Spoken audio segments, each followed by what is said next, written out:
Bro 'Harihara Veeramallu' cinema చూసినాక క్రిష్ గారు direct చేసిన పార్ట్ ఎంత ఉందనేది మాత్రం జనాలు గెస్ట్ చేశారు. సో ఆయన చేసినంత వరకు కూడా ప్రతి సీన్ ఒక డైమండ్ లాగా వస్తే జ్యోతికృష్ణ గారు కొన్ని సీన్స్ విఎఫ్ఎక్స్ చేసి దాన్ని చెడగొట్టారని చెప్పి మాట్లాడుకుంటున్నారు.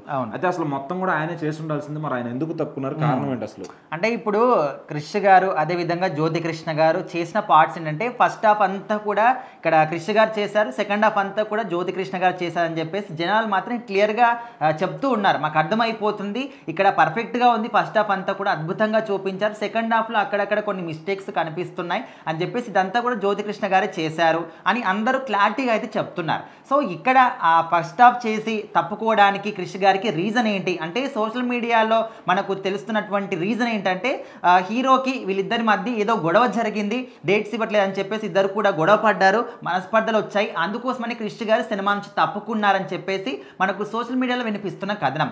బట్ దీని వెనకాల అసలు నిజం ఏంటనేది క్రిష్ స్వయంగా చెప్పడం జరిగింది. సో రీసెంట్గా ఆయన మాట్లాడుతున్నప్పుడు మనకు ఒక సినిమా ఇండస్ట్రీకి దొరికిన జెమ్స్ వీళ్ళిద్దరు, ఏం రత్నం గారు కావచ్చు, పవన్ కళ్యాణ్ గారు కావచ్చు.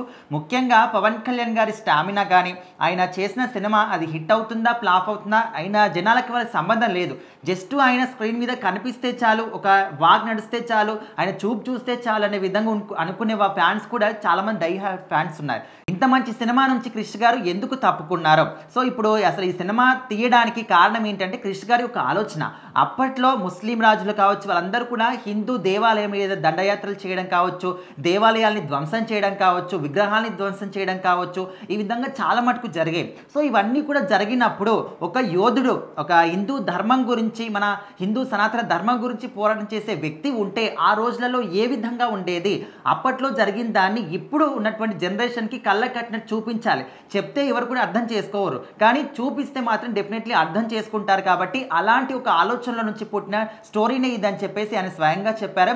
అండ్ చాలా మంది కూడా నాకు పవన్ కళ్యాణ్ గారికి గొడవ జరిగింది అందుకోసమని తప్పుకున్న విధంగా అంటున్నారు, కానీ అందులో నిజం లేదు. ఆయన అటు రాజకీయాల్లో ఒక డిప్యూటీ సీఎంగా, 5 శాఖలకు మంత్రిగా, ఒక ఎమ్మెల్యేగా, అటు అంటే ఇన్ని కూడా మెయింటైన్ చేస్తూ చాలా బిజీగా ఉంటున్నారు. సో అలాంటి క్రమంలో సినిమాలకి ఆయన టైం ఇవ్వలేకపోతున్నాడు. అయితే ఈ క్రమంలోనే ఉస్తాద్ భగత్ సింగ్ చేయలేక అటు హరీష్ రావు గారు మిస్టర్ బచ్చన్ సినిమా చేసుకున్నారు రవితేజ గారితో. సో ఇక్కడ నాకు కూడా డేట్స్ ఇవ్వలేక నేను ఈ సినిమా కాకుండా ఇంకా 3 సినిమాలకి సైన్ చేసుకున్నాను అని చెప్పేసి, సో ఆ సమయంలో ఆల్రెడీ అనుష్క శెట్టి గారితో ఘాటీ సినిమా కూడా ఆయన మొదలు పెట్టడం జరిగింది. సో ఎప్పుడైతే పవన్ కళ్యాణ్ గారు ఈ సినిమా కంప్లీట్ చేద్దామని చెప్పేసి డేట్స్ ఇచ్చారో, సో ఆ డేట్స్ ఇచ్చిన ఎగ్జాక్ట్లీ ఇదే టైంలో ఆయన అక్కడ ఘాటీ సినిమాలో ఫుల్ బిజీగా ఉన్నారు.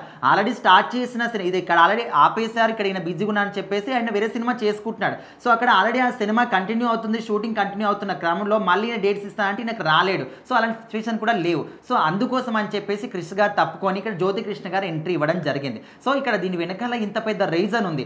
ఎవరైనా కానీ ఒక సినిమా చేస్తున్నప్పుడు ఇంకా దాన్ని కంప్లీట్గా రన్నింగ్లో ఉన్నప్పుడు దాన్ని వదిలేసి ఆగిపోయినటువంటి సినిమా కోసం ఎవరు కూడా రారు. సో అందుకోసమని క్రిష్ గారి ప్లేస్లో ఇక్కడ జ్యోతికృష్ణ గారు వచ్చారు. సో దీన్ని అడ్డు పెట్టుకొని పవన్ కళ్యాణ్కి క్రిష్ గారికి మధ్యలో గొడవ జరిగింది, మనస్పర్ధలు ఉన్నాయి, అందుకోసమని వదిలేశాడు. సో ఇట్లా రకరకాలుగా అనుకుంటున్నారు. సో ఈ విషయాన్ని స్వయంగా వీళ్ళు చెప్తే నమ్మేది కాదు, స్వయంగా క్రిష్ గారే చెప్పడం జరిగింది.